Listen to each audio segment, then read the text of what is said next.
You're listening to the best of Chad Benson.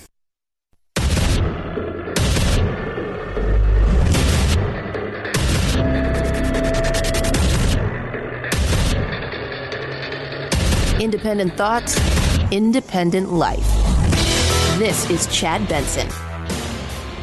How would you describe the state of play going on in our political culture today? Well, not good. First of all, we can't even agree on a set of facts. You know, if you can't agree on the facts, how can you come up with a solution? I don't think we ever had it that bad.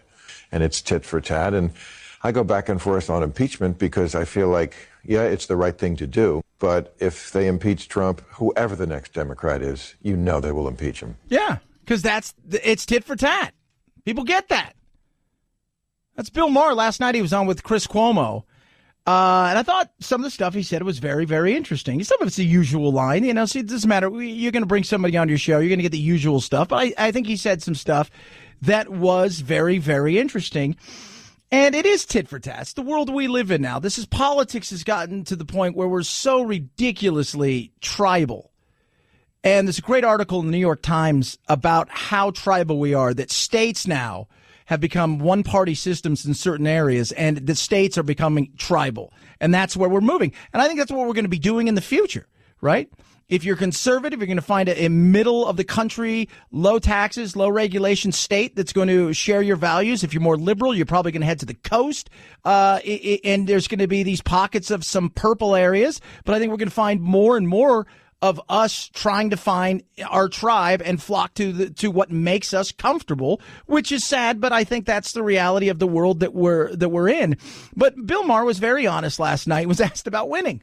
Do you think he's winning? Yes, and I'm sick of winning. He's right. I got sick of winning, his winning. But we'll see. You know, I mean, a lot of the recent polls show, it's funny, in a great economy, but not great for a lot of people. You have to remember that. But that's narrative. Yeah. Yes, it's low unemployment, but what kind of jobs do people have? How secure are they? What about underemployment? Can they get health care? Temp workers, less hours, less money. You know what's funny is I was listening to that, and the entire time that Obama, when he was bringing back jobs, people talk about all the jobs and his unemployment numbers. First of all, we all know unemployment numbers are a joke, right? So, yeah, it's 3.9, maybe it's 6.5% underemployment, the whole 9 yards. The right brought that up. Never once did anybody on CNN ever bring up what kind of jobs are coming back compared to what kind of jobs we lost. Was it underemployment? They never brought that back. It is funny. And Bill Maher hammers a bit of the media, too, about how he doesn't trust the media because of the fact that they've got to, you know, they're in a world now where they answer the corporate boardroom. Because the media, in particular the news world, has gotten to the point where it is truly a business now. And it's an entertainment business first and foremost. And you've got to have eyes on that entertainment industry business to make money, right? Because they're not doing it for free, right? Long gone are the days that they're doing it for virtually nothing. Oh, they're not getting paid a lot in certain small newsrooms across the country, right? But they realize now you got to choose a side, and it's entertainment, and you're answering to the boardroom. And he said that's why I didn't trust the media, all right? Because, and because we, again, consume in such a different way our media. We're going to find what we want, how we like it, what we want reaffirmed, and we're going to go there. Whether it's, you know, One American News or Fox or Huffington Post, New York Times, CNN, MSNBC, whatever it is, we're going to head there. But you have to have profit, right? Because you have to have people there. I mean, every day, all you have to do is open up just, you know, any other news. Like Drudge is what they call an aggregator, which is it puts a bunch of headlines on, but they're not Drudge. They're not Drudge stories. You just click on them and go there, right? But you can just go there and see how bad the media industry is struggling, in particular the print industry. So you got to figure out how you're going to do it. And so you make it entertainment. And with entertainment, you better start making a profit. 323-538-2423 at Chad Benson shows your Twitter. He's sick of winning. Trump is winning. Trump is controlling the narrative. Trump is doing what Trump has always done since he got into this race. He pushes the buttons. He pushes the narratives. He plays the game as good as anybody who's ever played the game. He's rewritten the rules for people going forward and how you not only deal with the media, but how you can control so much of a conversation. And that's, I'm telling you, moving forward, I'm waiting for somebody on the left. I don't know who that is that's going to just say, you know what, I'm going to do a bit of what Trump does. I'm going to fight hard. I'm not going to apologize for anything. I'm going to do what I do. Because right now I look out there and I don't see anybody that can do that. Right? I don't see anybody that can do that. I thought Beto had the chance on stage to be charismatic and to woo a crowd. That was before he decided to neuter himself and apologize for everything in the history of forever. Speaking of apologies, the Democrats owe, I think, everybody one for yesterday's ginormous that was John Dean. It seems to be the objective. You know, here we sit today in this hearing with the ghost of Christmas past because the chairman of the committee has gone to the Speaker of the House and sought permission to open an impeachment inquiry. But she has said no. And so instead of opening the impeachment inquiry into Donald Trump, which is what the chairman wants to do and what I presume a majority of Democrats want to do, we're here reopening the impeachment inquiry potentially into Richard Nixon, sort of playing out our own version of that 70s show. And what I really regret it is striking, Mr. You're Gates. here as a prop. You are functionally here as a prop because they can't impeach President Trump because 70% of Democrats want something that 60% of Americans don't. And I don't even think it's 70% of Democrats, to be honest with you. I think most of the country doesn't want this. I think that inside the Democratic Party, you have 60 out of 253, 258 that don't really want any part of this. And you've got a battle going on. So yesterday, they drag up John Dean, who's gone after Bush and Cheney, who's gone after, here's a guy who was with Nixon, who was an aide with Nixon, who ended up going to jail because of the Watergate scandal. And this is the person that you brought up there. It backfired on them yesterday, as it should, because it was, once again, a show of how partisan and ridiculous when we're not dealing with issues that need to be dealt with, right? We're not dealing with any of those things. Instead, we're dealing with what? A guy that was in part of the Watergate scandal brought up to the Hill to try and draw lines and comparisons to what took place then compared to what took place now, having zero knowledge outside of reading this thing, to say, let me give you my 2 cents worth. It's nobody wants impeachment. Nobody does. Yes, the far left does. Some people who would like a redo would love that. But the average person, and I talk to a lot of people every day, nobody ever brings up impeachment. They don't. They'll ask me, what do you think of Trump? But they don't bring up impeachment. And that's why Nancy Pelosi is staying where she is. When the American public clamors for it, then I think she may try something. But that when isn't here. She was actually talking about Trump earlier today. The president took a different tact. I don't think it. But how do you work with I'm done with him. I don't even want to talk about it. But how do you work? I mean, you have to work with them. How do you work with them after he levels such an insult against you? I just consider the source. What do you mean by that? My stock goes up every time he attacks me, so what can I say? You know, the funny thing is she can come out, attack him, say, oh, he should be in jail, should do all. It's again, this whatever side you're on, that's how you take the attack. Trump deserves to be in jail. Trump should be in prison. Nancy should be in prison. They should all be in prison. Not really. You know what they should all do? They should all actually have to work part-time and have a part-time wage. Who's with me? Right? You're there once a month. You need to be there every day. You're there once a month. Maybe you get a special dispensation to come out twice a month for a week or so. And the rest of you should carry on living your normal lives, having your normal jobs, doing the normal things that you have to do. You fly. It's not that hard. I talk to congressmen and senators all the time, and there's a lot of not doing nothing. There's a lot of, I'm just hanging out, you know. I mean, was it who was it? Was it Obama? I think it was in his book. He said, you'd be surprised, as president, you'd be surprised that there's a lot of downtime.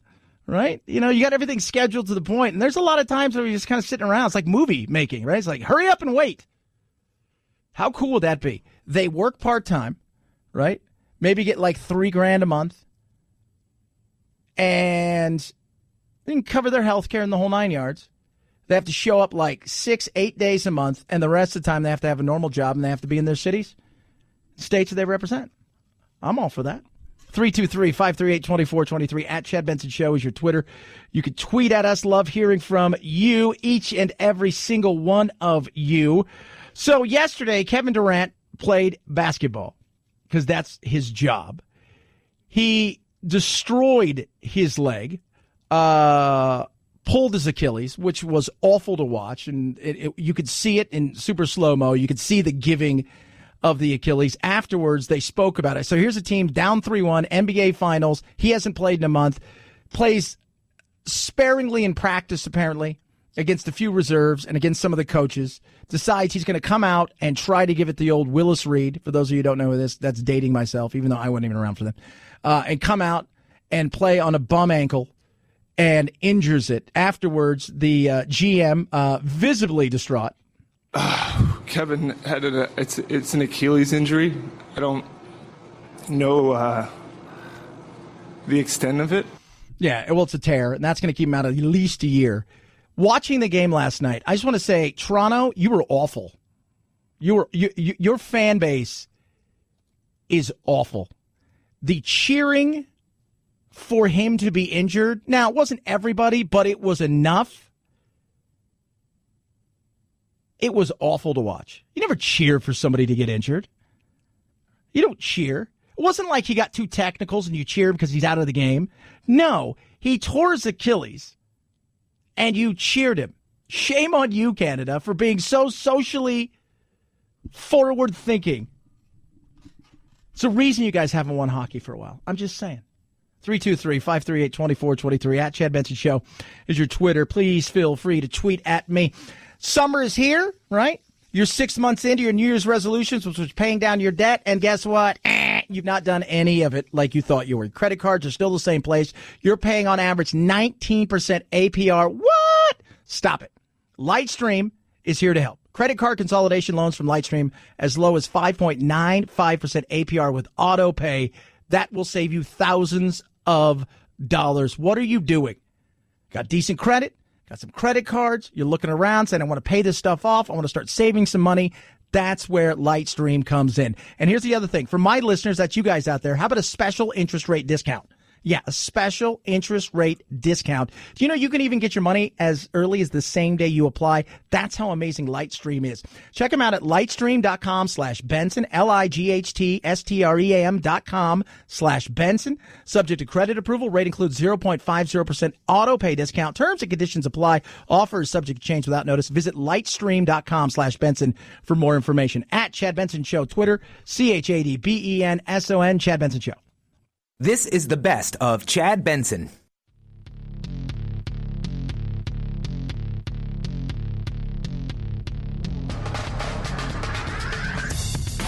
Serving up talk radio medium rare and dripping with irony. It's Chad Benson. Mexico is doing a great job at the border, really helping us. We want the Democrats to help us as much as Mexico, and we'll have absolutely no problem at the border. We'll clean it up very quickly. Clean it up quickly. Clean it up very quickly. He's wandering around with the agreement in his hand. It's actually kind of funny. That's the agreement that everybody says I don't have. So, no, because I'm going to let Mexico do the announcement at the right time. There you go. What is it? How big is the agreement? This is one page of a very long and very good agreement for both Mexico and the United States. It's one page. It's a simple agreement. That's all I'm doing here is simple agreements. We're just putting stuff down on one page and we're going from there. What do you think of apples that are those apples? Oh, yeah. Simple agreement. Very simple. I still want to see what the thing is that he's got that Mexico's like, we don't, like, what are you talking about? It's like, there's something else that we did. Is there something written in invisible ink that we don't know about? I feel like we should know something. No, it's in there. No. No. We'll see. Maybe he's got something. Maybe Mexico's playing the game. Maybe they're not. We'll see. But he got some sort of agreement. Now, in the end, what does it look like? And by that, I don't mean the agreement. Does Mexico keep up their end of the bargain secure their border, stop people coming in, and the people that do get in, allow them to stay there and apply for amnesty there? And how do we go and enforce everything and adjudicate these things in a timely fashion? How does that look? I think it's a fair question to ask, because all of the great planning in the world means absolutely nothing. You have to see it in actual working order before you realize it works. Mike Tyson used to say it all the time. Everybody's got a plan till they get punched in the face. Everybody got a plan till they get punched in the face. Then what happens? Your plan goes out the window. Sometimes you keep to a plan, and other times you panic. And for us, we seem to have a lot of great plans, but we don't always follow through on those, and we don't always enforce those. 323-538-2423 at Chad Benson Show is your Twitter. You can tweet at us. Jobs. U.S. employers hired a record number of people in April. The Labor Department says 5.9 million hires that month was the most since records began in December of 2000, and it's evidence that the job market remains solid. There are warning signs, though. The number of job openings declined from 7.6 million in November to 7.4 million in April, which suggests demand for labor is beginning to soften. Yeah, that's true, probably. I mean, and we're at the point where we got somewhat full employment. The marketplace itself and the economy itself is still strong. There are indicators out there that there could be something coming, right?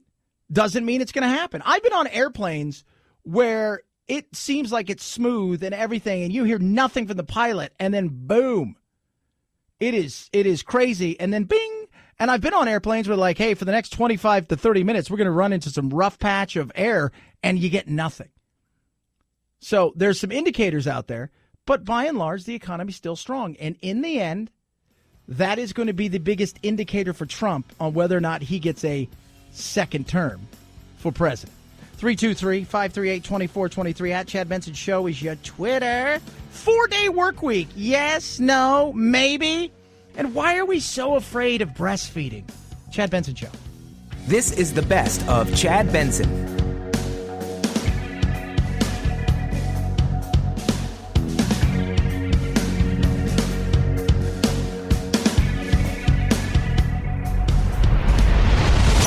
The Chad Benson Show.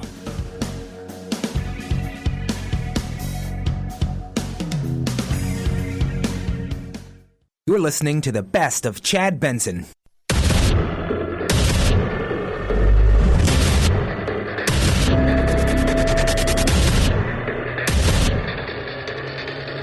Independent thoughts, independent life.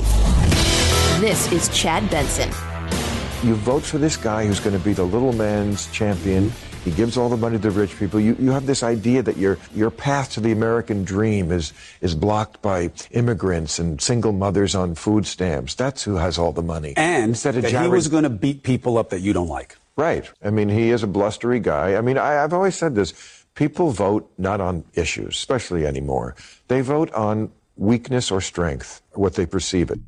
Well, I don't know about that. But the weakness or strength thing is very real. Right? If you have a politician that's good looking, right? So you have Gavin Newsom, for example, who looks like Christian Bale. He's the governor of California, standing up next to somebody who is 5'0", right? Maybe overweight, little disheveled looking, right? Or Bernie Sanders, for example. People are going to look to somebody like Gavin Newsom as that guy, he's got it going on, right? He's got it going on. He could be a buffoon. But the thought process is he's stronger. Who am I following out of a building? Am I following that guy out of a building, or am I following that guy out of a building? And yeah, you know what? He does that. And I've been trying to explain this to my friends who are progressive and who are on the left. They'll ask me, why do people vote against their best interest? Why do people vote, for Trump when they see all these things that they can't stand, they themselves can't stand it. And I said, the biggest thing is, and you guys got to understand this, if you want to beat him, you better understand it. He feels like their equalizer, right? He's their Denzel Washington. Great movie. He's getting equal.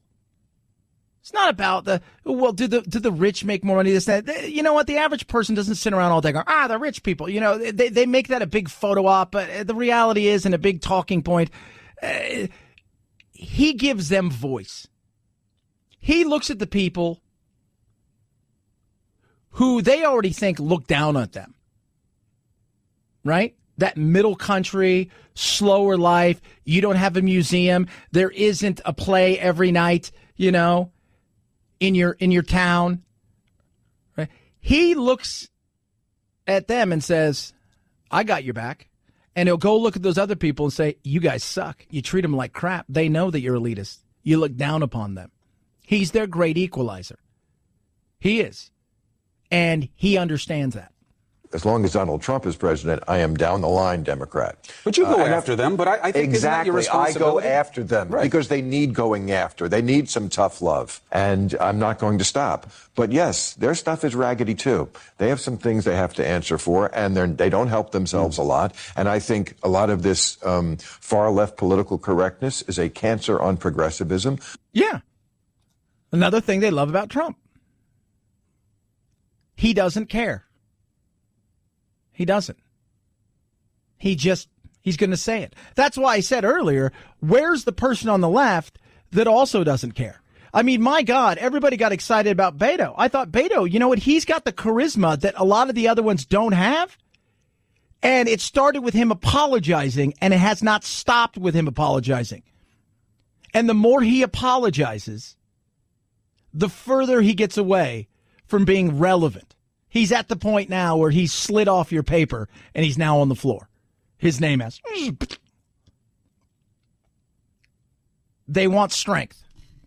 They want somebody who has that look, who has that strength about them, who has that. So I look at Kamala Harris. I mean, Kamala Harris right now, I look at Kamala Harris, whether you like her or not, I look at her and say she could be a damn good, formidable candidate. But she's now apologizing for being great at her job as a prosecutor. Doesn't work. Do you think Trump would, if he was a great prosecutor? Because you know he'd be the greatest, right? I tell you that. Do you think he would apologize for being great? No, he wouldn't. He would not. I think when you talk to Trump supporters, they are not blind to his myriad flaws. But one thing they always say is he's not politically correct. I don't think you can overestimate how much people have been choking on political correctness and hate it. There were 2 studies about this recently. It was in the New York Times front page story a few months ago. It was also in the Atlantic about a year ago. The vast majority of liberals in this country hate it. They think political correctness has gone way too far. No one likes to be living on eggshell. Yeah. And that's backfired on them. And now with identity politics and all of these kind of things, it's not going to help them going forward. It isn't. And I tell my friends this all the time. I have a couple good friends who are super progressive. Cannot stand Trump. By the way, they don't think Trump should be impeached either. They couldn't stand Hillary. But I tell them all the time, the difference between Trump and other people is he plays to win. He plays to win. He's going to leave everything out there. He plays to win.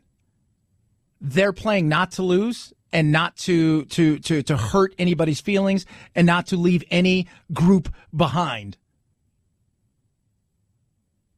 You can't win that way. Try to make everybody happy, you'll find out you make nobody happy. 323-538-2423 at Chad Benson Show is your Twitter. You could tweet at us. Love hearing from you. So I found this to be interesting. So a woman, right? Because this would be a woman thing. Well, is it really a woman thing anymore? I don't even know if it's a woman thing anymore. Is that the right thing to say? Maybe not. She gets kicked out of a public pool for what?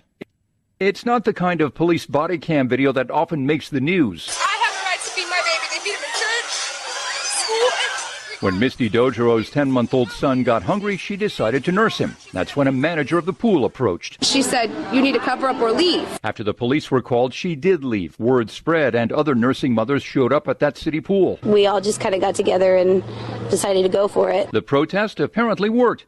Texas city officials, realizing that state law allows women to breastfeed wherever they need to, have apologized to Misty Dojero.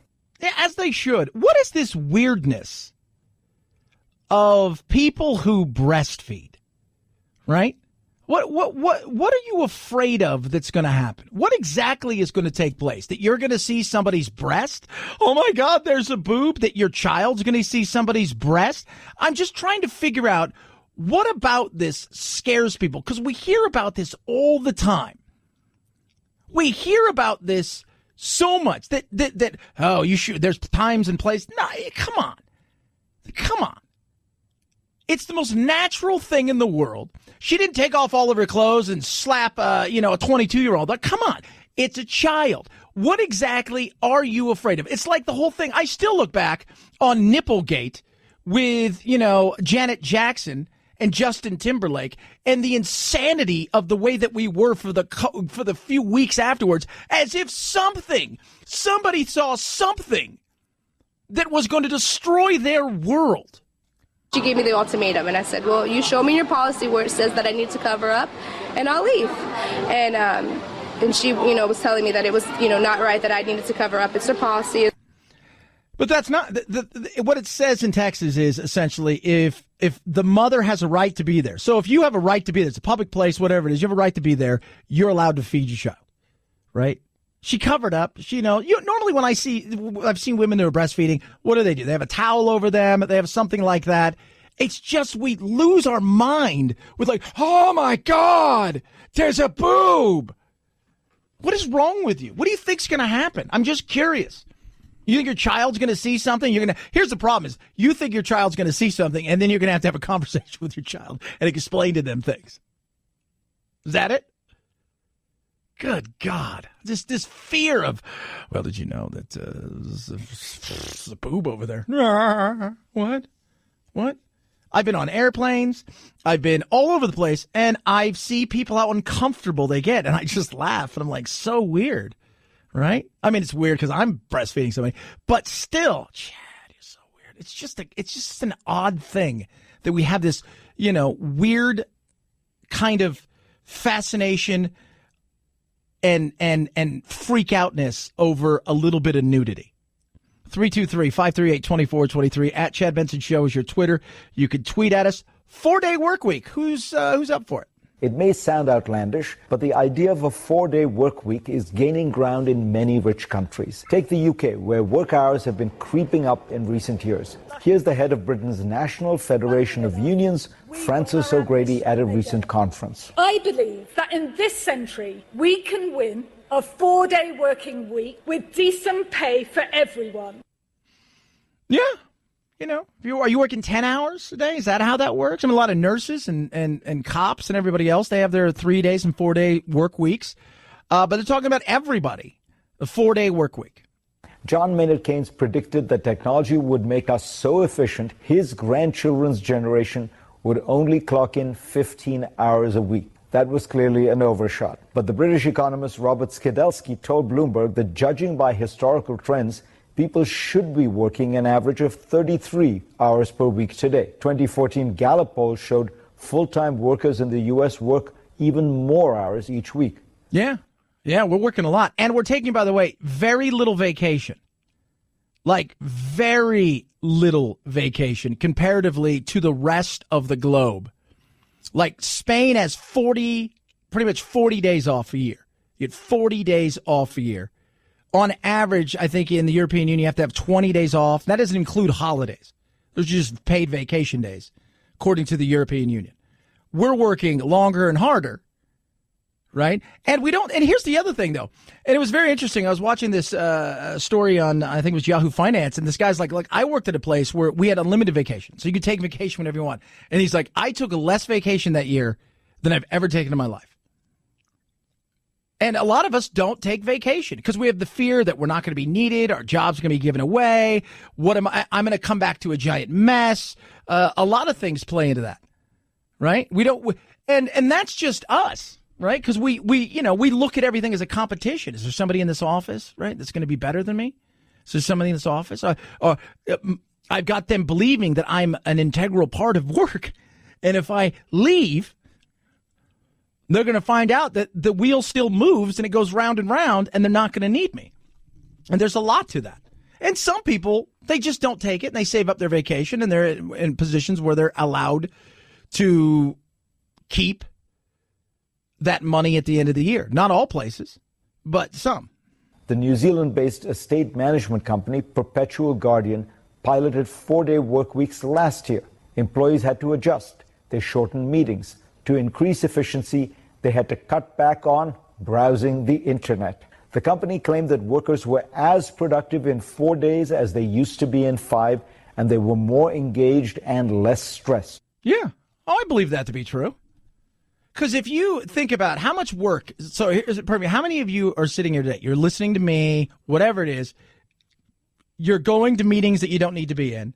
You are doing things throughout the day that you know, okay, I'm going to get this done and I'm going to have X amount of time for all intents and purposes that are going to be free. I'm going to be hunting for other things to do that may not even be my things to do, but I can get this done in 5 hours, but they're going to make me stay here 8 hours. A lot of it is, that's the reality. It doesn't work everywhere, right? It doesn't work everywhere. But I'm always open for it. I always, you know what, and that's going to be the big thing going forward is, and this is some of the things that are unwritten rules in the world that of how when you're going now, a company may say, hey, we can't afford you to pay you more money than you want hourly right now. But what we can do is we can offer you off every other Friday. We can give you a half day, on whatever. We can do some things like that, and that's what people are going to be doing. And that's the way to negotiating. It's more quality at times than even quantity of pay. 323-538-2423 at Chad Benson Show is your Twitter. You can tweet at us. My Pillow. Speaking of quality night's sleep, you need it. You're going to get it. My Pillow, kids. It is incredible. I've had mine for over 2 years now, and I put it to the test. I didn't think it was going to be all that it was cracked up to be, and I was surprised at how amazing it was. I sleep sounder. I get between, about 5.5 hours and 6.5 hours of sleep, and I get my naps in on the weekend, and what I notice comparatively is not only do I sleep, but I sleep sound, and it's incredible. It really is. And they're doing something for my listeners never done before. Lowest price ever. 2 premium pillows. Less than $70. $34.99 per pillow. Free shipping. Right? 100% machine washable, dryable, made in the USA, 10-year warranty. But they're also giving you a 60-day money-back guarantee. 60-day money-back guarantee. Lowest price ever offered to my listeners. Only available at mypillow.com. Promo code Benson. 2 premium pillows. $69.98. Go to mypillow.com, mypillow.com, promo code Benson, or call 800-983-4975. Use the promo code Benson. It's the Chad Benson Show. This is the best of Chad Benson.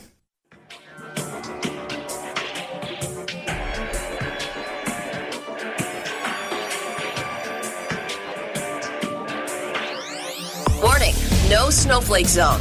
Uninformed opinions are in danger of melting. The Chad Benson Show.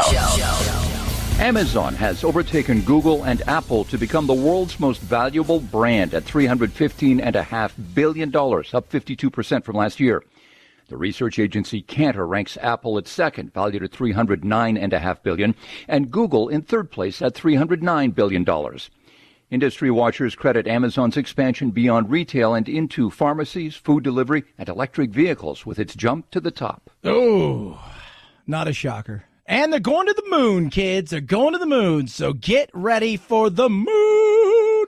Trump in Iowa doing what Trump does today, going after Biden, insulting him. Joe Biden thought that China was not a competitor of ours.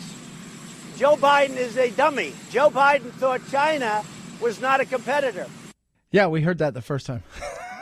You have to repeat yourself. I'm good. You're talking at a pace that's good. I understand English pretty well. I got a good grasp on it. You don't need to explain it twice. Maybe you have to slow it down for other people, but I'm okay. Although I will say this, right? Biden's kid, there's some more than a few answers that need to, more questions that need to be asked about his kid and his relationship with China and the Ukraine and a few different things there, right? Where it's like, all right, check it out. I have no idea how to run a hedge fund, but China just gave me $1.5 billion. What? It's like, okay. But it'll be interesting because they're having dueling rallies in Iowa today. And then, of course, we're going to have to hear about whose crowd was bigger.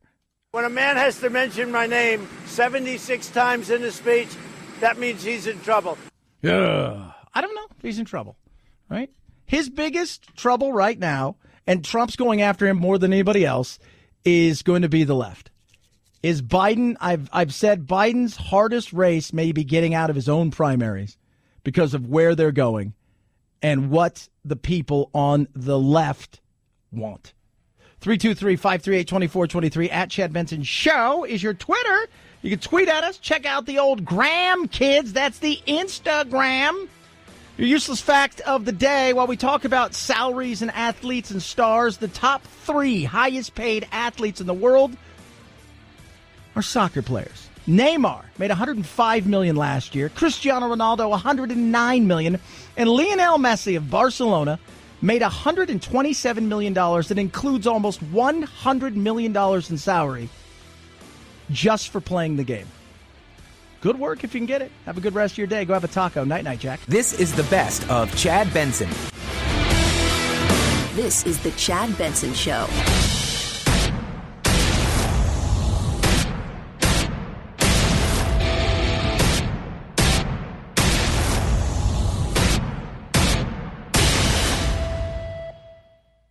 You're listening to the best of Chad Benson.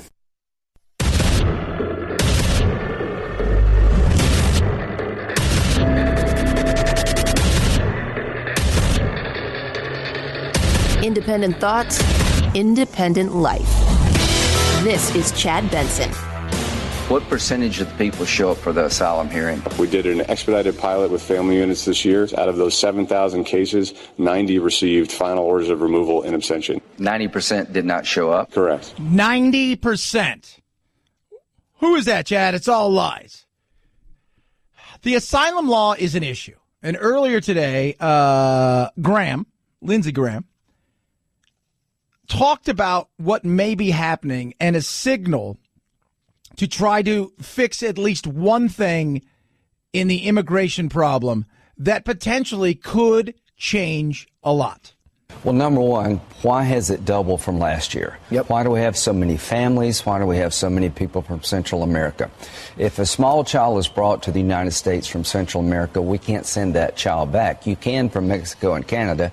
You got to change that law. If you got a minor child, you can only hold them for 20 days. That's not enough to process the case, so we turn the entire family loose in the country. If you read a card asking for asylum, you're entitled to a hearing. It takes 3 years to get a hearing. We don't hold people 3 years. We let them loose in the country, they never show up. So I'm going to change the law to say that if you apply for asylum from Central America, you have to do it in your own country or Mexico, not here. Yeah, which, let's be real, is what we should be looking at. Let's try to figure this thing out. We don't have to change everything. We don't have to be the Julian Castros of the world that doesn't think anything should be criminal and should be allowed to come and go as you please, blah, blah, blah, blah, blah, blah, blah, blah. Let's figure this out in a real way, like grown-ups, so we can try to stem the tide of people that are coming here illegally. For whatever reason why, we can have empathy. Let's see if there's some other things we can do outside the box where we could go, okay, let's get this done. Senator Durbin asked me not to mark my bill up, which just deals with asylum and the Flores decision. He says, I want to see if we can find a common ground here. What about money for Central America? I said, listen, I'm willing to help the people in Central America turn on economic development money after you turn off the flow. So are you talking substantively? Yes. Will Durbin bring anyone with him? I don't know. I know this, that if you don't change the asylum laws and you don't change the Flores decision, they'll keep coming forever. Yeah, absolutely. And that is a huge thing. If you're not going to fix like what I was trying to explain this, right? Okay, so you're a plumber. Do you try to repair something that's broken, right? So you don't shut the water off. You just leave the water on, yet you try to, no, you don't. You shut the water off. If you're going to replace the sink or whatever it is that you shut the water off and then you repair it, then you turn the water back on if you have to. But then you have a way to, because we don't even have a drip anymore. It's just a steady flow. Right? Let's stop that fix what needs to be fixed, and then we can worry about everything else down the line. Do we send more money? I don't know if I'm a big fan of that. Partially because if you go and look at the in their countries, Honduras and Guatemala, I think Guatemala's new study is that like 90% of the people or 86% of the people feel that their government is corrupt. They have if you go and look at the corruption scale in government, like these three countries are off the scale. So giving them more money isn't going to be a helper. We better figure something out. Because we do need to address the problem there so people will want to stay there. And by the way, everybody says, well, once you fix that problem there, they're all going to want to stay there. Not everybody's going to want to stay. A lot of people do still want to come here. But we need to figure out how we're going to do this. Because what we have going on right now isn't working at all. I think we know that. So, and I've said, having been on the border at McAllen, Texas, having been to Tucson, having been to Yuma, having been to down in San Diego, every time I talk to a border agent, they all say the same thing. Fix the asylum law. Fix that, and that takes care of a lot of this. It's broken. Let's fix the asylum law, and then we'll go from there. Then we can go from there. And doing something like Lindsey Graham was saying was, let's just fix the asylum law. We'll leave everything else the way it is at this moment in time. We're not going to put anything else in there. It's just going to be a clean bill of this is what we want, the asylum law. Let's try to get that through. Dick Durbin's like, let's look at this. I think that doesn't solve everything? No. But I think it could definitely help. Because they figured out that they can use our laws to benefit themselves.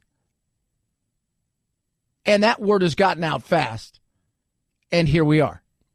There are too many names to list with 20 candidates, now divided into two random groups. Top polling candidate Elizabeth Warren will face off against Cory Booker, Beto O'Rourke, Amy Klobuchar, and a number of lower polling candidates on June 26th. The second night, the 27th, will have three of the top polling candidates, including Bernie Sanders, Joe Biden, and Kamala Harris. Yeah, so this will be interesting. I don't know how much time they're going to get. I was trying to figure out. It's like you're sitting there thinking, well, how much time do you get? So if it's only 2 hours, right? And too, you got to think about something that people don't take into account is the question portion of it. How much time are they going to take up? Right? And then you're going to have probably a studio audience or two question. Because that's what we tend to do nowadays. So, is there going to be the Facebook question? I mean, so how much time are they going to take up? So realistically, you may only have 90 minutes of talk time. So we'll see. First night, June 26th, Cory Booker, Julian Castro, John Delaney, Bill de Blasio, Tulsi Gabbard, Jay Inslee, Amy Klobuchar, Beto O'Rourke, Tim Ryan, Elizabeth Warren. I will say this. This is Beto O'Rourke's. This is his Hail Mary. If he can be charismatic and he can be somebody who can really wow the crowd, he may have a chance of staying in this thing a little bit longer. He's on fumes. And if this thing does not go well for him and he continues just to be just the lump that he's become, then this is it for him. I think this is his final straw. 27th, the next night, Michael Bennett, no idea, thought he played football, but apparently he's running. Joe Biden, heard of him, right? 309 years old. How about that? Peter Buttigieg, 12. So you got the opposite sides of things. Kirsten Gillibrand, Kamala Harris, Hickenloop. I'm a Hickenlooper. Bernie Sanders, Eric Swalwell, Marianne Williamson, Andrew Yang. So that's night number 2. I don't even know if we'll see fireworks. Maybe we will, maybe we won't. I would like to think we're going to see some fireworks, but I look out there and I think, I don't see anybody here that's going to throw down. And you need to separate yourself, right? Like and I'm sure, like a lot of comics, like a lot of people who do auditions, like a lot of people, everybody who's ever done and gone, and how many of you out there listening have gone to like you've gone to whether it's an audition or you've gone to some sort of, you've been interviewed for a job, and you're like, I wish I would have said that. I wish I would have said that. I wish I would have done this. I wish comics should say, God, I should have done this instead of that. I should have said this here. I could have thrown this in. That would have been a great thing to throw in. So we'll see. We will see who could have separated themselves and who is going to eventually just be bumped. I think this is Beto's last chance. Throw the Hail Mary. Throw it. You got a chance. This is it. Go out there. We want to get them back to the table if they want to go back. I'm ready when they are, but whenever they're ready, it's okay. That right there is Trump talking about Iran. He wants them to come back to the table, but also understands what took place yesterday. Iran did do it, and you know they did it because you saw the boat. I guess one of the mines didn't explode, and it's probably got essentially Iran written all over it. What's going to happen? That's the question now. What is going to happen? I'm always amazed at people who hate our country. There's a lot of people out there who just, it's a false flag. It's on both sides, right? Like both sides, the left and the right, have people who don't trust our government. The right, they're coming to take you away. They're coming to do this. They're coming to do that. It's all of these kind of things to take away more of your freedoms. The left it's all fake. This is a false flag. Just like over here on the right, they're saying something's a false flag because they want to do this or they want to do that. America's at fault. It was probably Americans who put this on the boat. I saw a bunch of that yesterday. So it's going to be interesting to see what happens because let's be real, right? Even before Trump got there, people on the left said the same thing. The largest state sponsor of terror is Iran. And they're getting, again, more and more of a foothold in certain areas. They're taking more and more chances because they want to find out. I think now they want to see, we saw what we did when Obama was in office. We took some of those guys hostage, right? Some of their boat, released that picture. So is there a line with this guy, this Trump guy? President Trump has been very strong and has warned Iran not to commit any type of attack. It's unclear if this is kind of the president's red line because this isn't an attack directly on U.S. personnel or interests. And so what the response is going to be is, again, what we're watching for right now. Yeah, they're going to send some more people there. They're going to show strength. And I don't think we're going to get involved in any way, shape, or form unless we're actually directly attacked. Then, of course, I would expect us to respond. Who wouldn't? Protect. We'll probably escort a few of the ships here and there, especially ones that are part of our allies and stuff. But it's escalating. Iran's going to poke. They want to see how far they can take it. They want to see what we're willing to do. 323-538-2423 at Chad Benson Show is your Twitter. You can tweet at us. It's my son's first concert tonight. He's going to see the Goo Goo Dolls and Train. What was your first concert? Right? Somebody said the Wiggles. The Wiggles? Oh, I'm amazed how many people have never seen a concert, too. That always amazes me. It's like I've never been to a concert. I've been to a lot of concerts. I don't care. I don't like the people anymore. I don't want to go. Not that, I don't like people anyways, but I just don't want to go. I don't want to go to parking. I do the same thing with like sporting events. It's like, is parking going to be an issue? Yeah, then I don't want to go. I'll watch it on TV. Right? Like that's like, I don't. Because I get into the game, by the time I get comfortable, my whole thought process is like, I got to battle out of the parking lot. It's going to be a fight. I don't want to do that. Same thing with concerts. Is parking an issue? Yeah, well, no, I don't want to be there. I don't want to be there. I know. 323-538-2423. At Chad Benson Show is your Twitter. Tweet at us. Amazing organization I've been working with, and they are incredible, called Wounded Paw. Wounded Paw. What they do is they recognize there's an issue. 20 vets a day commit suicide. They also realize there's an issue out there because we have so many unwanted animals, in particular dogs. And what's happening is we're euthanizing those dogs by the thousands. So what they're doing is they're going in and they're rescuing dogs that otherwise would be essentially put to sleep. They're training them to be service dogs. And then they're getting them to the people that really need help. Our veterans, our first responders, and their families. It's amazing what they do. And they need your help. They do. Cash is great. They take cash, but they're also looking for your unwanted truck, car, RV, boat, whatever you have, because they know they can take that. And there's a lot of people, I'm surprised, a lot of people hit me up and say, you know what, Chad, it's funny, I got a car, I was going to sell it, wasn't going to sell it, and it seems like more of a hassle, and I thought, this is a perfect thing. It is, because a lot of times you have stuff and you're like, I'm not going to get anything if I trade it in, so why not donate it? You get a great tax-deductible gift, and you're also, as they like to say, saving a paw to save a life. How do you donate? Simple. Call 844-678-4PAW. That's 844-678-4729. Or go to woundedpawproject.org. That's woundedpawproject.org. It's the Chad Benson Show. This is the best of Chad Benson.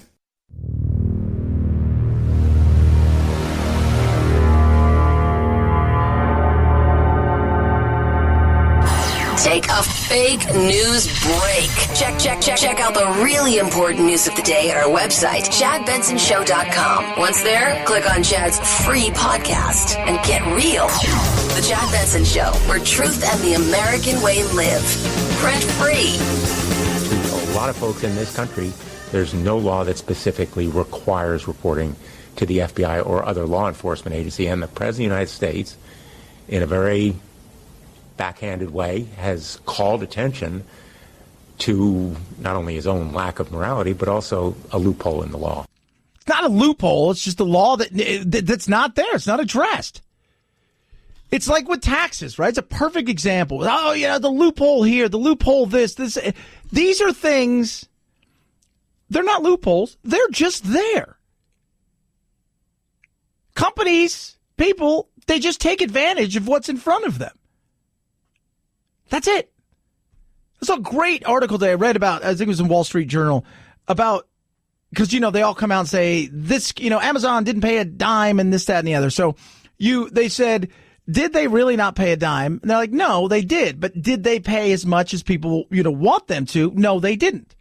But then they break down how hard it is to even figure out how much they paid and didn't pay. Also, they break down about how much they've lost over the years. They've been profitable for a few years, but for years before that, they lost hundreds of millions and billions of dollars. They have carryover. They put more money into certain things. So there's all these things. And the reality is, like I've been saying, you want them to pay more? Stop telling them you're using loopholes. Change the law. If there is no law about talking to foreign governments or talking to foreign people, then change the law if that's what you want to do rather than bitch about it. Same thing with taxes. Take away the loophole.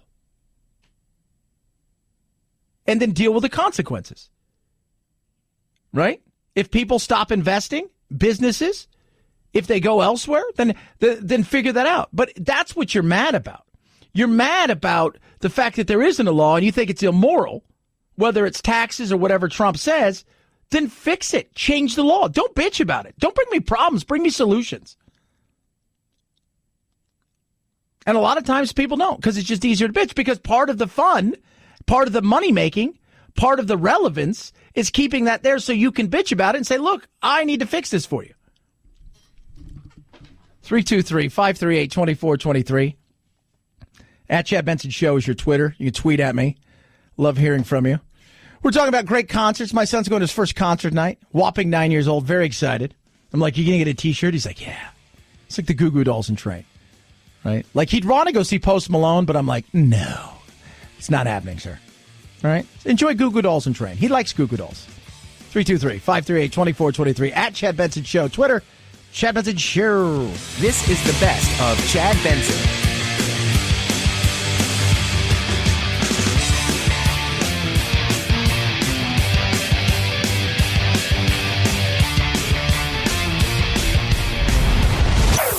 Chad Benson Show.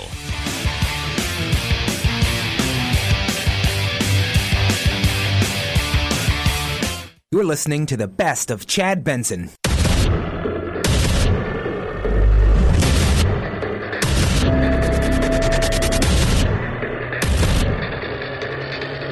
Independent thoughts, independent life. This is Chad Benson. We have a demagogue in the White House who, for cheap political gain, is attempting to divide people up and legislate hatred. It is my very strong belief that the United States must find the moral conviction to choose a different path, a higher path, a path of compassion, justice, and love. And that is the path that I call democratic socialism. There you go.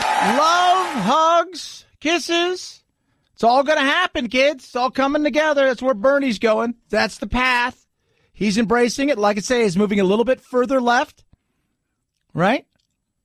As is the battle of both parties is going on. Republicans, in many ways, sold their soul to Trump because they didn't want Hillary. Now they're stuck with it. They made, in many cases, some people say they made the deal with the devil, right?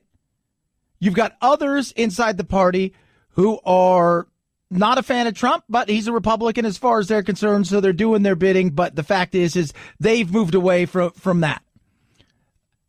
Democrats, you got the centrist Democrats, right?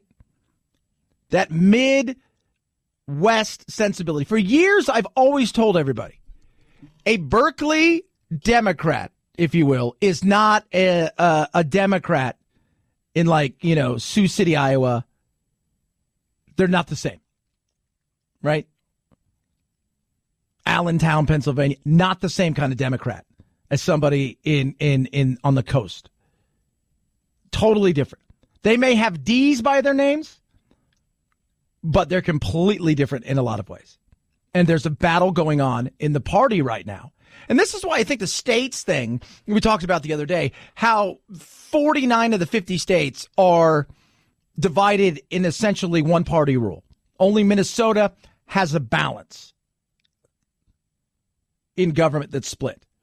And I think as we move forward, this culture war, whatever that's going on, what we're going to find more and more is we're going to be gravitating towards states that share the values and the political beliefs that we have, right? And other states are going to they're going to lose some and they're going to gain some. California is going to be more liberal, more welcoming, all of these kind of things that, whether you're here legally, not illegally, the whole 9 yards, they're going to have all of this stuff. Big tax, big spend, right? You're going to find that moving forward in a ton of ways. And some people will stay there for a while thinking, hey, I thought I was this, but I found out, as things got more and more crazy, I want to move. I want to move. I want to get out of here. And Bernie is leading the charge for the far left. He and Elizabeth Warren and AOC. I don't know who she's going to back. My assumption is it's probably going to be Elizabeth Warren. But we'll see. But it's a very real thing that's going on. These battles are going on inside of these parties. You've essentially got 4 different parties, but they're under 2 umbrellas. That I and other progressives will face massive attacks from those who attempt to use the word socialism as a slur. While President Trump and his fellow oligarchs attack us for our support of democratic socialism, they don't really oppose all forms of socialism. They may hate democratic socialism because it benefits working people, but they absolutely love corporate socialism that enriches Trump and other billionaires. And then they go on and do their thing and they clap. Again, it's next week, 2 weeks from now, you're going to hear pretty much the same thing spewed over and over again. It's not a winning thing, but I will tell you, things are changing. And we apparently have not, because we've decided to whitewash and get rid of a lot of the past and see the failures from a lot of things. We're finding a rise in more and more radicals who are taking over in politics. That's why I think the states thing is going to be massive. You're going to go to a state in the coming years, probably, that you're going to make choices of this is the place I want to live because they share my ideas, they share my values, whatever those things are. You see what's going on in Seattle, San Francisco, Los Angeles, but also in places like Texas, right? In the center of the country, in the South.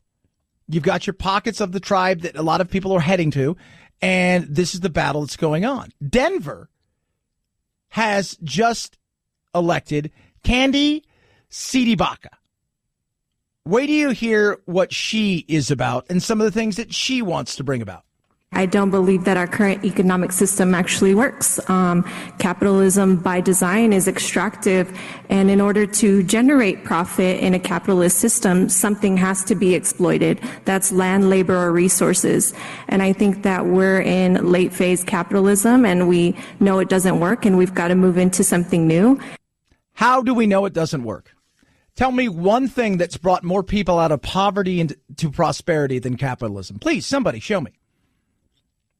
So, show me. Oh, she's just getting started. Wait till you hear this. And I believe in community ownership of land, labor, resources, and distribution of those resources. And so whatever that morphs into, I think is what will serve community the best. And I'm excited to usher it in by any means necessary. When you hear something like that, just like with Bernie the other day talking about taking to the streets and not taking no, and when you hear by any means necessary, to implement a lot of these things, to get to that point, it is by any means necessary because people aren't going to go along with it. When you want that revolution, rarely do people opt into the revolution in the way you think. Community ownership. We're on the last legs of capitalism. My God. She took out somebody who was a stalwart in Denver, who'd been around for a while, and there's more and more of them coming. And that's why I said you're going to find places like Denver that's going to be very, very liberal, right? Places like California is going to be very, very liberal. Washington State, liberal. And you'll find pockets, in states that are purplish, but still, go to one side. In Arizona, it's red, but it turned a little purple, right? But you're going to have the South that's going to continue to be red. Most of the Midwest is going to continue to red. Texas is going to continue to be red. You're going to have the Upper East Seaboard that it's going to be blue. You find your place. You find it. Because if you're a Republican in California, you're like, what am I doing here? Right? If you're a small market capitalist, a small government capitalist in a place like California, and you're seeing the amount of money they're spending on things, right? And if you're uber liberal in a place like Texas, minus Austin, where they're keeping it weird, what do you have? So it'll be very interesting to see what happens. But it's coming. And that's why the Electoral College is so vitally important, because if you got rid of that, then what I see is, just like we see one party rule in states, what you're going to find is you'll have one party rule here on the federal side. And that will most likely be the liberal side. 323-538-2423 at Chad Benson Show is your Twitter. You tweet at us. Love hearing from you kids, baby. Yes, I do. Oh, my Lord. I found this to be very interesting. So the homeless crisis is a perfect example of the wackiness that's going on. Here in Phoenix, we're having a problem with homeless. The urban campers, as people call them, big things that's going on out there. Los Angeles, as we all know, failed on numerous occasions to do anything worth a damn to really address the problem. They say they throw money at stuff, but for the amount of money they're throwing at things, you're going, what are you actually putting it into? Because it's failed over and over again. These policies are not working. This is Tammy Bruce, by the way, a liberal, talking about the failures of liberal policies. Yeah, obviously, I'm from California. I'm a Democrat. And here's what I can tell you as a conservative, is that the Democrats, whether it's Los Angeles or San Francisco or Chicago, the problems that the Democrats would normally need to address of their failed leadership is the fact that liberal policies do not work. So they can't address it, because then the end result ends up being an admission of their own craven failure, that they know their efforts have just been to gain power in these cities. And they're working, right? They're working. I mean, you look at like Los Angeles, and by the way, doesn't it look at pretty much any medium-sized big city to large city in the country right now? They're dealing with some homelessness issues, and it's swelling fast. Oklahoma City's having massive problem. New Orleans is having a massive problem. Detroit's had a massive problem for a long time. You look at Phoenix's problem is growing here tremendously. Los Angeles, Seattle's problem is well documented for the craziness that goes on there. Denver's having a problem as well. Portland's runaway and homelessness problem is growing. New York City having an issue. I mean, everywhere you look, they're having problems. And a lot of times you look around and you're like, okay, we've got issues here. Doesn't mean these problems would go away if there weren't so many of these crazy policies. But let me tell you something. These policies are backfiring, and we're continuing to throw money into it. With the wage gap, the income gap, their policies creating homelessness, the gang problems, the open border, all of the policies that they do to gain power destroy people's lives. So it's not even like we all are on the same road to Rome and we just disagree on style and substance. Their policies aren't ambivalent or neutral. They destroy things, and we're seeing that in liberal cities across this country. And what's interesting about that, and again, Tammy Bruce is a liberal. What's interesting about that is I look at it like it is a drug problem. It's a mental health problem. There's a lot of things. But it's like if you live in these cities and you deal with this on a day-to-day basis. Like I was accosted last night by like 3 people who were just, they were definitely aggressive panhandlers. Right? You know, as I was going in to get something to drink. And I was just like, and you see him all the time. And the problem is much like a person who's got a drug problem, it's not just that person who suffers. The whole family in many ways gets taken advantage of over and over again. The family, the friends, the lies, the theft, the whole nine. It's the same thing with the homelessness problem. Who's end up getting hurt by this more often than not, besides the person who you're continuing you're essentially helping them. You're not playing tough love with them. But the people surrounding there who have to live in these areas, they're struggling with this as well, and they're dealing with it on a day-to-day basis. It's frustrating as hell. They literally cannot address what's happening or fix it because this is the end result of who they are. And that's why the Democrats, nobody addresses the fact that gun control has failed in Chicago. They don't want to admit it. The condition of San Francisco, this is the end result of who they are. Yeah. And that's why they'll continue to throw money at it, thinking it's going to be better. And as we all know, rarely does that work, right? It's not, because what we're doing is we're never addressing the issues that really need to be addressed, because we also live in a world, too, where political correctness is overriding everything, and it's more about feelings than facts. And that's not a winning solution. 323-538-2423 at Chad Benson Show is your Twitter. You can tweet at us. My son's going to his first concert tonight. A lot of you are tweeting in, texting in about your first concert experience. We've got everything from the Pink Floyd at age 4, which I was like, damn, it's a little young, I think, to be taken. Again, it's 70s and 80s parenting. It's much different than today. My son's going to see Train and the Goo Goo Dolls. And I'm like, that's a starter concert. It's a good starter concert. He would love to see like Lil Nas X and because he thinks that's great and loves, Post Malone. I'm like, no. Maybe when you're 17, 18, not right. Not now. Sorry. Dad says no. But he's liking this. He's very excited because he does like the Goo Goo Dolls and Train. 323-538-2423 at Chad Benson Show is your Twitter. No Doubts on there, right? Got the Who. That'd be good to see the Who. It's too late now to see the Who. Some of the older people are texting in. Saw Zeppelin. Yeah, as their first real concert. A lot of people were. I saw a couple Peter, Paul, and Mary is in there as well. Hey, I've had my MyPillow for a couple of years. I put it to the test, and it continues to work over and over again. How good did I sleep last night? Let's go through here. Got my little thing here. I slept 7 hours and 1 minute. Solid last night. Thank you, MyPillow. MyPillow is doing something for my listeners that it's amazing. You get a 2-pack of premium pillows for $69.98. That's under $70, $34.99 per pillow. What are you waiting for? Lowest price ever offered to my listeners. Made in the USA, a 10-year warranty. And get ready for this. Right now, for you guys, a 60-day money-back guarantee and free shipping. Boom! Nothing to lose. How do you get it? Simple and easy. MyPillow.com, promo code Benson. 2 premium pillows, $69.98 with promo code Benson. MyPillow.com. MyPillow.com, promo code Benson, or call 800-983-4975. Use the promo code Benson. It's the Chad Benson Show. This is the best of Chad Benson.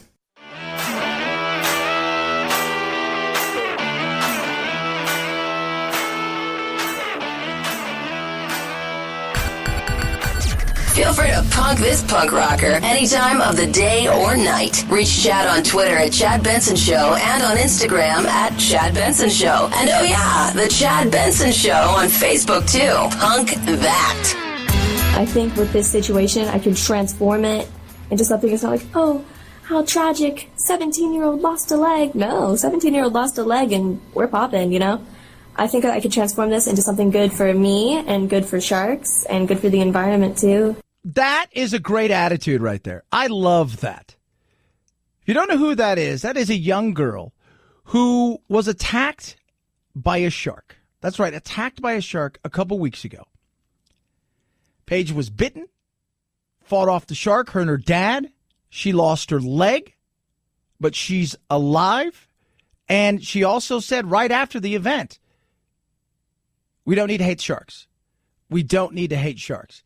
But you realized how badass sharks are. They asked their dad about her leg. The shark took her leg, but it did not take her spirit. Yeah, took her leg, and it was quick. He was surprised about how strong the shark was and how many sharks were there, too. That was the other thing. Apparently, there was a couple sharks going, what's happening here? I did not know that the shark was at arm's length behind me, chasing us. I didn't know that until later. I also did not know that there was two sharks out there. Yeah. Just cruising around, trying to see what's happening. Bull sharks, by the way, not nice at all. Bull sharks are one of those ones where, you know, they come in for the kill. They're looking for something. And they are the meanest of all sharks. But it's very interesting. You know, she is just, you listen to her and you look at her and you're like, yeah, that girl's going to make some of herself. She's going to take a situation like this and turn it into a positive. And that's great. That really is. And let's hear for the dad too, right? Because the dad came and he was ready to throw down and not give up the fight. Well, I was hitting it, and I hit it with everything I could, and it let go. There you go. Way to be, Dad. Get Dad a little something.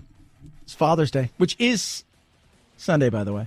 So all you fathers out there, those moms out there doing that job, those uncles, the granddads, happy Father's Day.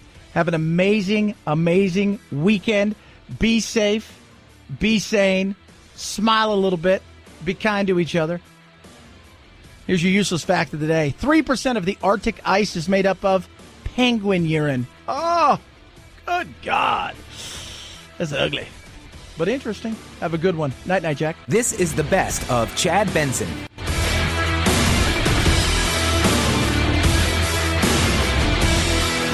This is the Chad Benson Show.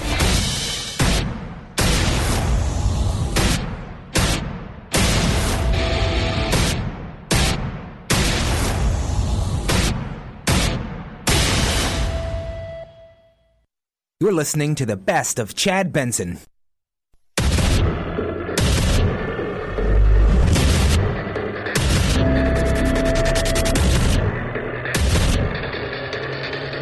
Independent thoughts, independent life. This is Chad Benson. The question is really about what has Mexico done since President Trump threatened these tariffs, about a week ago. What have they done since? What's new? You can't enforce your way out of migration crises. Very hard for a government to move based on these threats. You're not going to solve this in a week. That right there, Stuart Varney and former Mexican ambassador Sarah Kahan, who apparently has a very thick British accent. But it's very interesting talking about tariffs and talking about immigration, because that's what it is. I mean, these tariffs are about immigration. I don't think they're a good idea. I don't think they're going to work. But we were just talking about something. I want you guys to understand this. If tomorrow morning you woke up and let's just say you're an average sized person, right? And you were 50 pounds heavier, 100 pounds heavier, you'd freak out. If 1 million people showed up at the border and tried to get into our country, everybody be screaming. right, left, center, progressive, conservative, alt-right, alt-left, alt-middle, up, down, side, does not matter. They'd be screaming. 3,000 people show up a day to get into the country. Quietly, it's no big deal. It's like that 5 pounds you pack on year after year. Then you wake up one day and go, "Ho, I'm in trouble." We've got issues. Issues that need to be dealt with. Do I like what Trump's doing with tariffs? I do not. I do not think they're going to work. I think they're going to hurt more than they're going to help. I think it's going to be passed off to the consumer. I think it could be a big problem for him.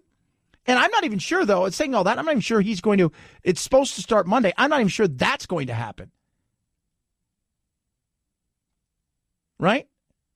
He seems to think at some point in time that they're maybe going to, come to the table because that's what's supposed to happen. And that is happening. And as you know, Mexico called. They want to meet. They're going to meet on Wednesday. Secretary Pompeo is going to be at the meeting along with a few others that are very good at this. And we are going to see if we can do something. But I think it's more likely that the tariffs go on. And we'll probably be talking during the time that the tariffs are on and they're going to be paid. And if they don't step up and give us security for our nation, look, millions of people are flowing through Mexico. That's unacceptable. Yeah.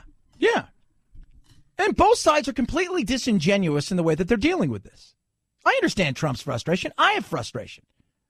I would love to have a much easier opportunity, and I've said this over and over again. I think this could be solved in an easy way, but looking at part of the trade negotiation, the deal that's getting done with the new NAFTA, I call it NAFTA 2.0, which is giving people opportunities, much like Europe does, where if you're part of the union, they have opportunities to come and work here, and we have opportunities to go there, and that we can move in and out of the countries a little bit freer. Now, maybe it's not to the extent of Europe, but making it much easier. But this isn't the answer at all. But both sides have been completely disingenuous when it comes to immigration. I mean, I think one of the reasons that today versus 20 years ago you see less Mexicans coming across the border is because they're able to find more opportunity there than they used to. This is kind of going against, this is very much going against that. But I would say that we got to get beyond this reactionary approach to immigration. But we're not talking about Mexicans coming here. We're talking about the fact that Mexico's not even controlling their own border. Right? We're not. We're not talking about Mexicans coming here. Does it happen? Yes, of course it happens. But not like it used to. We're talking about Guatemala, El Salvador, and Honduras, and the complicit nature of the government of Mexico to just basically close their eyes and allow this to continue to happen. They're not controlling their own border, and they're olaying people and allowing them to come here. A couple of months ago, I presented an immigration plan that actually says, look, if you notice, this guy, Trump, has been a total disaster when it comes to immigration. A year ago, he said that if we were just cruel enough to separate little children from their mothers, that would deter more families from coming from Central America. And instead, today, more families are actually coming. The situation is worse now than when he took over the presidency in 2017. And what have you done, Julian Castro? What have you done, the left and right, in Congress to deal with any of this? 86? It's a one-time thing, right? 1986? Well, and it's a one-time thing. Amnesty, it's never going to happen again. We're going to start building some walls. We're going to put some money out there. We're closing up shop. This is it. 30 years later, we're back in the same situation. It's worse, and we're ignoring it. Because we're too busy fighting over it, because the money's too good. The optics, we can't let those go. We got to fight over these. This is how we raise money. This is how we scare people into giving us power. It's baloney. Do something. There's a fix out there. Do you really want to fix? You don't. So Trump's desperate. He's going to try something. It's stupid. It's absolutely stupid. I don't think tariffs are going to work. But when you're desperate, and nobody's willing to work with you, the other side doesn't want to give you, quote unquote, a victory. Why is it his victory and not a victory for the American people? And a victory for people who've done it right to come here and immigrate into this country. It's ridiculous. This is what we're dealing with right here. This is what we're dealing with ridiculousness when it comes to our government and their failure to do anything. It's a joke. It's an absolute joke.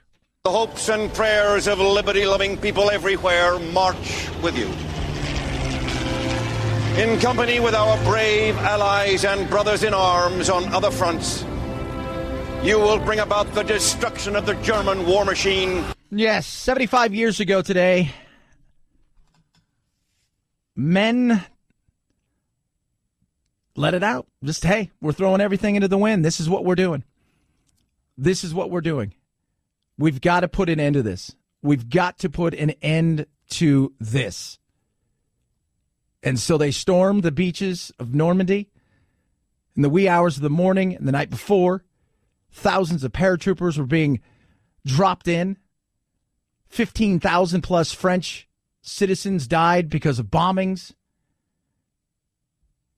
And then the invasion happened on the beaches, 5 of them. And 16, 17, 18, 19, 20-year-olds, people lied about their age to fight in the war. It was, it's amazing.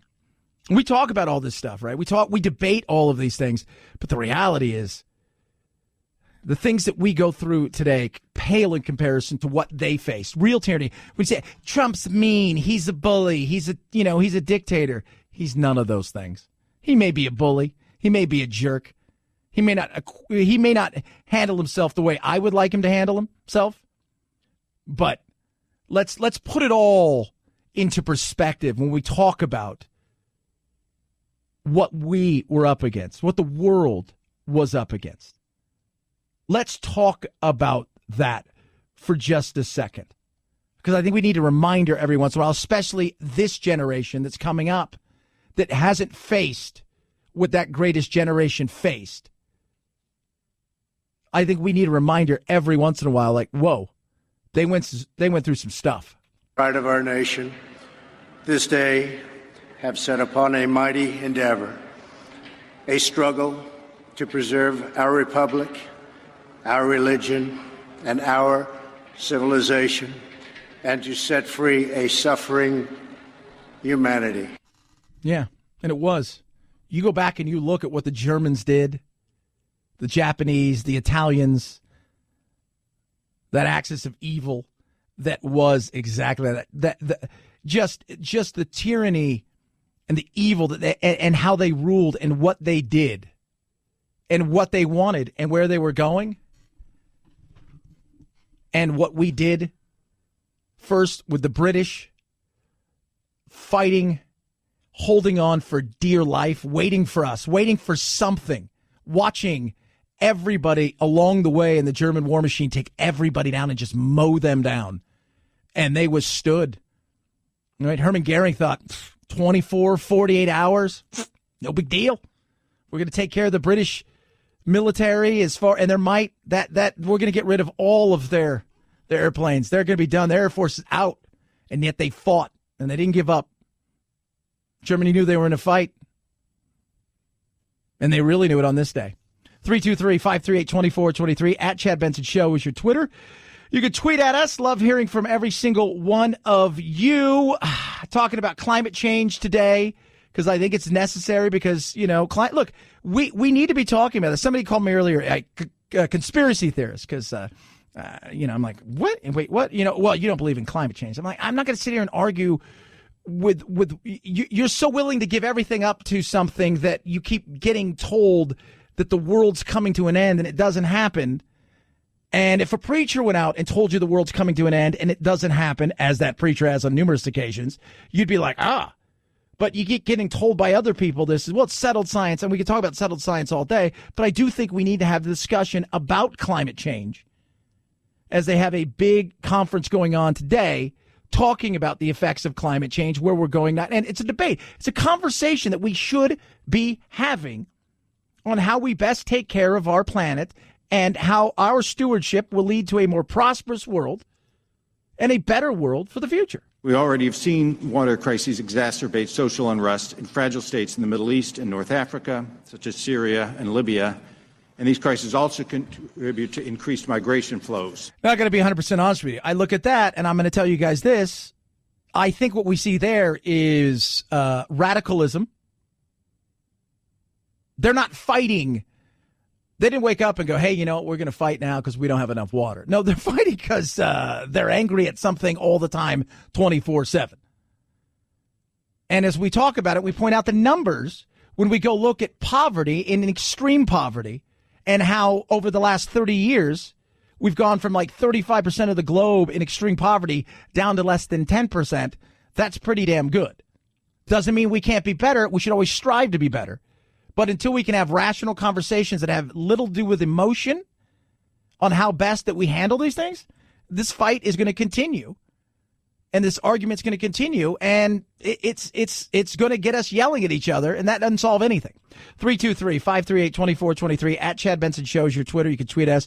I was reading a great article today out of Israel that they've been studying that kids who grow up in households with dogs, over time, they have lower blood pressure, and they've been doing studies where when a dog comes into the room, that people's blood pressure and anxiety drops tremendously. And I was like, wow, that's great, because I've got a dog, and his name's Doodle, and he drives me crazy, but it is great. And it is. Pets are great. I mean, pets are amazing. They are. But it was just an interesting study because they're looking at the longevity. It's like if you grow up in a household with a dog and you have a dog throughout your life, what does that do for your long-term health and the longevity of your life? Interesting. Speaking of dogs, I'm working with a great company called Wounded Paw. They're amazing.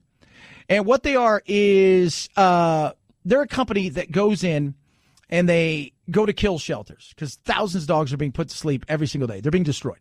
They go in there and they identify dogs that would otherwise essentially they're on empty. They're on borrowed time. And they rescue them. They train them to be service dogs.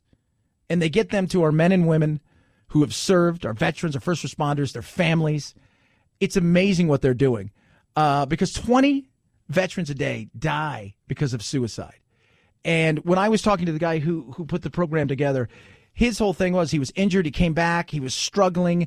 And he got introduced to a dog. He got a dog. And he says it changed everything. And it does. And it's amazing. And what they're looking for is your vehicle that you have that you're not using. Maybe think about selling it, trading it in, but you know you're not going to get a lot for it. And you're saying to yourself, I got an RV, a boat, something like that. I don't need it. I'll take the tax deduction and I'll help save a paw and save a life. And they're also looking for your donations. So this is how you get in touch with them. Go to woundedpaw.org. That's woundedpaw.org. Or call them on the phone at 844-678-4PAW. That's 844-678-4729. Take action today. You're going to turn that extra car, vehicle, truck into something that is not only going to save a paw, but it's going to save a life. And again, they take cash donations as well. It's woundedpaw.org. Woundedpaw.org. It's the Chad Benson Show. This is the best of Chad Benson.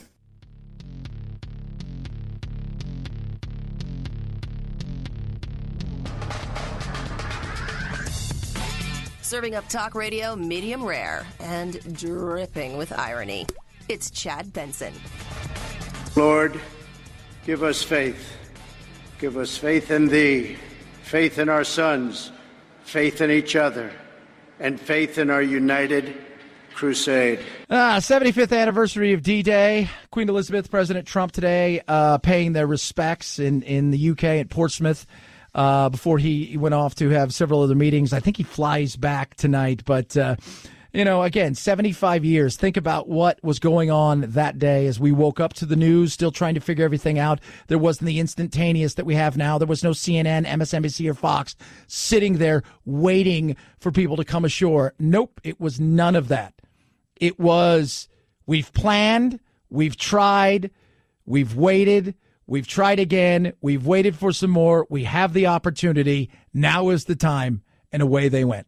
When you wake up in the morning and when you get home from work, do you reach for your remote or your phone? Research firm eMarketer says for the first time, this smaller screen now more dominant. Daily phone and tablet screen time is now averaging 3 hours and 43 minutes a day, 8 minutes more than TV time. That marks a massive shift. Just 5 years ago, people were spending 2 hours more with their TV than with their mobile devices. As for what people are doing on their phones, eMarketer says 30% of that time is spent on audio apps, 24% on social media, and 19% on video apps. Yeah, the fact that we're there right now, I think surprises a lot of people. But I will say this, my son, because he got a little phone, right? And all of my little brothers, 13, 14, they have phones as well. They don't watch television anymore. Play video games once in a while, but everything they do now is on the phone. They don't care about the TV. And the TV they do have, it's for video games. It's not for watching TV. They'd rather do it on the phone than even watch it on a tablet. The tablet is taking a bigger hit than television. The phone is everything because it's not a phone. The phone is the last thing it is anymore. It's a computer communication device, entertainment device that happens to make and take phone calls. 323-538-2423 at Chad Benson Show. It's your Twitter. You can tweet at us. Whatever Americans, what are they afraid of? We will discuss that straight ahead. Chad Benson Show. This is the best of Chad Benson.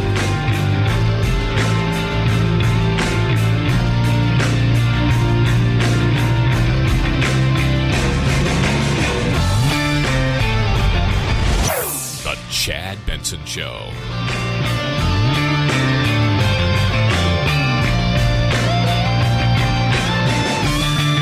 You're listening to the best of Chad Benson.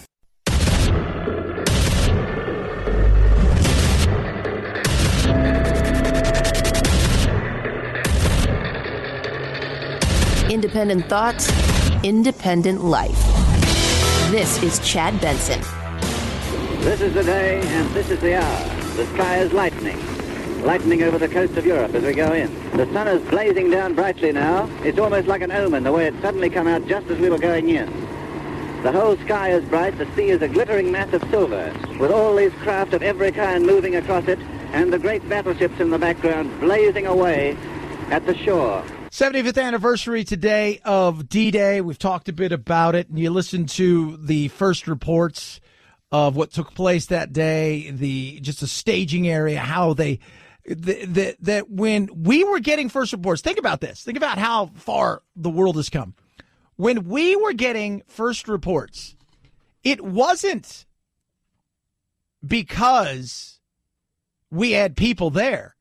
We were picking up what the German media was saying, and then we were telling people it may not be real because Eisenhower and Roosevelt said this is something you guys should watch for in the future because they're going to put propaganda out there. So be prepared. They're going to put fake news out there, if you will. Speaking of fake news, so this is interesting from the Pew Research Center. New poll. Americans worry more about fake news than terrorism. 54% of Americans worry about that compared to 51% of terrorism. And the reason for that, and look, I understand that. It's not that they worry. It's like, but what it does is it erodes the trust we have for the institutions that are supposed to be the truth tellers, if you will, giving us the facts. And now we can get our media, because that's what it is. It's no longer news. It's our media. And we can consume it in so many different ways. And we've gotten to the point where even our consumption of things has become tribal. So we go to areas that make us feel good, so it's easy to spread rumors and make things go viral and become part of a quote-unquote truth. And it's not. It's not the truth. You got to find it. You got to search for it. It's nuts. But there's also, it's like with Trump. I mean, there's also, in this day and age, it's not hard to spread fake news. And a lot of times, and this is what I try to explain to people, it's not fake news. It's partial truth. in a lot of ways. There's the fake stuff out there that's insane, and you should know what that is, right? Like, Michelle Obama's a man. Shut up. It's not true. Come on. It's insane, right? You know, Trump is the Manchurian candidate. Stop it. It's nuts. But it's usually partial truths. So you'll read something, and some of what is in there is real. It's true. Right? But you're only getting half of the sandwich because there's another half over here. And you got to read that to find out there's a bit of a rebuttal to this information over here. So you got to go over here to get it, and then you put it together. And that's the frustration I think a lot of people have with the news and the media today. Because Fox is very biased. But the people on the left don't want to hear the fact that so is MSNBC and CNN and CBS and the Washington Post and the New York Times. They don't want to hear that. So to find out the reality of the stuff that these people talk about, you've got to do a little uncovering. And that's a lot of work for people. That is a lot of work for people. Frustrating, I'll tell you that right now. But I don't know. And somebody just said, somebody just tweeted at me and in rebuttal to that he says, that he doesn't like, and I'm assuming it's he because it says his name is David, that, he doesn't like the fact, I worry about a president who calls the media the enemy of the people. I do too. I don't like that. The media is not the enemy of the people. They're not. That's ridiculous. But then he says that's what dictators do. And Trump's not a dictator. How many times do I have to remind you? If Trump is a dictator, then the media would be all like Fox. Because they would have no choice. Dictators are Kim Jong-un, which is, you went to a meeting and didn't get the results I want. Hold on a second. I'm going to get the aircraft gun and shoot you dead. That's a dictator. Not, it's fake news. And then nothing happens. 323-538-2423 at Chad Benson Show is your Twitter. You can tweet at us. We've been talking about climate change today. Trump sat down with, it was very interesting. He sat down with Piers Morgan and discussed stuff, which he's being torn apart in the media about. Do you personally believe in climate change? I believe that there's a change in weather, and I think it changes both ways. Don't forget, it used to be called global warming. That wasn't working. Then it was called climate change. Now it's actually called extreme weather, because with extreme weather, you can't miss. Well, it has changed. When I was a kid, we were worried about global cooling.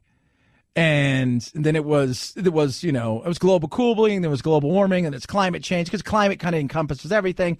People say, what's the difference between weather and the climate? Well, weather is the day-to-day. Climate is the long-term forecast, if you will, is what they're looking at. He said he sat down and hung out with Charles. What he really wants and what he really feels warmly about is the future. He wants to make sure future generations have climate that is good climate as opposed to a disaster. And I agree. Yeah. Who doesn't want that? Who doesn't want that? Why would you not want to take care of the earth better? I don't get that. We may differ on how we view climate change or the climate or everything, but it doesn't mean that we don't want the same thing. We're just coming at it a much different way. I look at it and say, look, we got to be responsible in the way we go about doing these things. We should want to cut emissions. We should make the air cleaner. We should make water more readily available and better. We should do a lot of different things that we need to be doing, and I think we're moving there in a real way. But we need to be responsible along the way.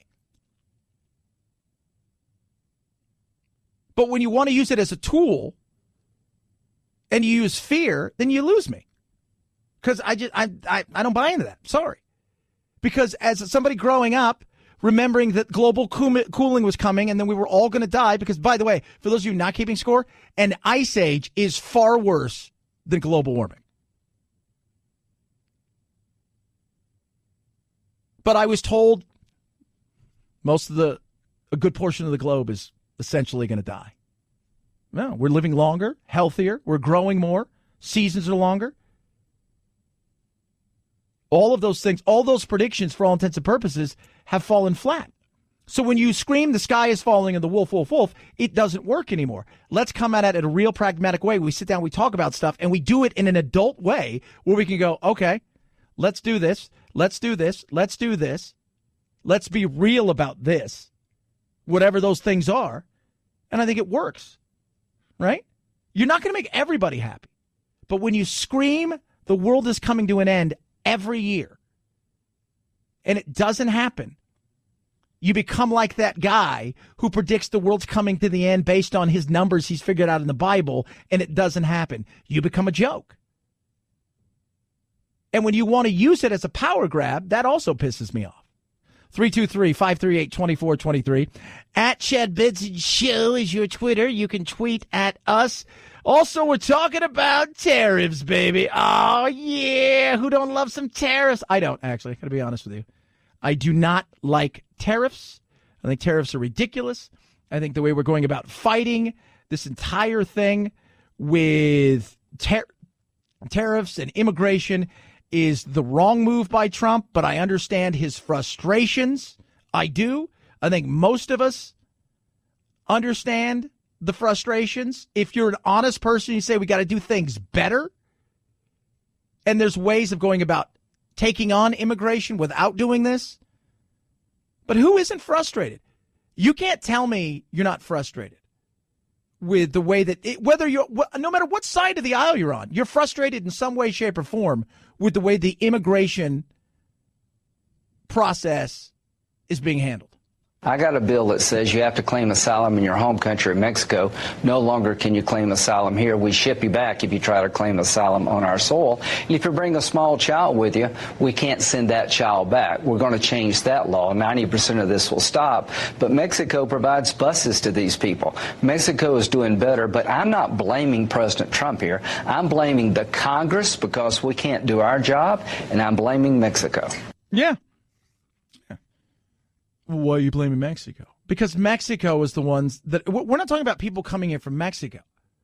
We're talking about people that are using Mexico as a thoroughfare, right, to get to our country, and they essentially being complicit in all of that, not controlling their borders. But I like the fact, yeah, you blame Congress. We could fix this. It's not that hard. It's not, but we're not doing it the right way at all.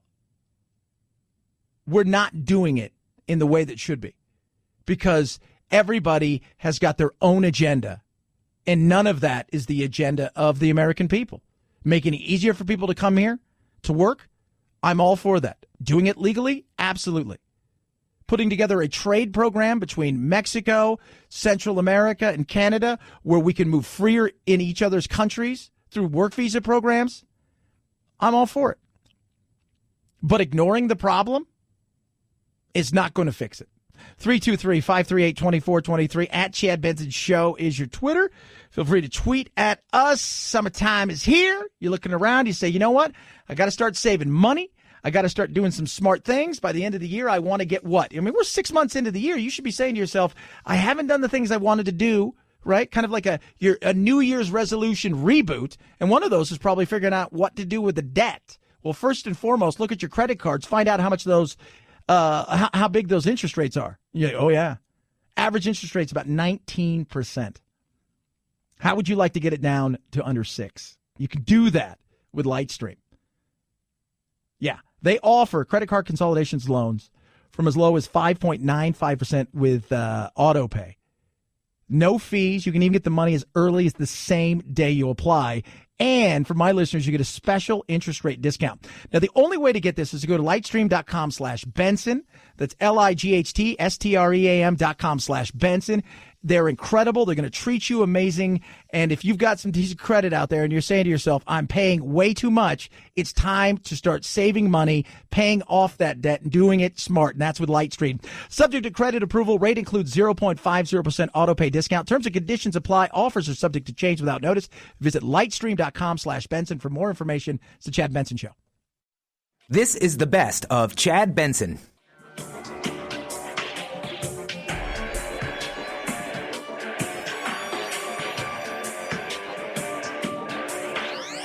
Warning, no snowflake zone. Uninformed opinions are in danger of melting. The Chad Benson Show. People of Western Europe. A landing was made this morning on the coast of France by troops of the Allied Expeditionary Force. This landing is part of the concerted United Nations plan for the liberation of Europe, made in conjunction with our great Russian allies. I have this message for all of you. Although the initial assault may not have been made in your own country, the hour of your liberation is approaching. Yes, indeed. 75 years ago, it started with paratroopers overnight and bombings in France, followed by a massive amount of people, a massive humanity, equipment, ships, and men. Men that knew, some of them, that might be their day, and for some of them it was their day. But you got to think about it. Think about what that great generation went through, the sacrifices they made. Most of them that died on that day and the subsequent days after that were under the age of 20. Just insane when you think about it. Just insane. We argue and fight about stuff. I mean, we were talking earlier today about dodgeball and how that's a game of oppression. Are you kidding me? Dodgeball? Well, yes, because you pick on the weaker. That's what you do in anything, right? In any sport, anywhere. Professionals, tonight, the NBA championship, Game 3 in Oaktown, baby, the city. The Warriors are going to be out. Kevin Durant, they're going to be without Looney and potentially without Klay Thompson, who has a hurt hamstring. You don't think that the Toronto Raptors aren't going to try to exploit their weaknesses, knowing they're going to be short and of firepower, and that the people coming in aren't as good? It's not oppression. It's strategy. But one man or one person's strategy is another person's oppression. It's just so ridiculous. Oh, my God. This is why we can't have nice things. This right here is one of those things where you're like, I get why we can't have nice things. If you honestly think, so there's a Canadian study. Yeah, this is it right here. So it's a game of oppression because you gang up on people. No, what you do is your whole thing is you want to win. So what do? You pick off the weaker ones first. You make sure that you guard your people. You try to your people that are out. You try to catch the ball so they can come back in. And you have more of them, so eventually, as you're throwing one ball at them that they're focusing on, another 5 or 6 can fly in. Well, that's oppression. No, it's not. It's strategy. Jiminy cricket. I don't know how people survive. In this younger, we're talking about men who sacrificed so much on that day. The greatest generation. People who forged their signatures, had mom and dad lie about their age to get them in the military so they felt they could go do their duty to fight against tyranny and evil on a foreign land. And were told, you can't say anything, but what you're going to do is the biggest invasion in the history of the world, the biggest military operation ever. And you're 17 and you could potentially be in high school, but instead you're getting ready to invade a foreign land. And then we're talking today about, well, you guys do realize that dodgeball is a game of oppression. Shut up. That's why you can't have nice things. 323-538-2423 at Chad Benson Show is your Twitter. Happier notes. Tomorrow's National Donut Day, which is just always a wonderful thing. Your useless fact of the day, which is not useless on this day. 5 beaches we stormed on that day. Utah, Omaha, Gold, Juneau, and Sword. Omaha only suffered 842 casualties that day. Normandy, on the other hand, suffered a massive amount of casualties. And that's where the real fighting got nasty and ugly. Have a great rest of your day. God bless you. Night-night, Jack. This is the best of Chad Benson. This is the Chad Benson Show.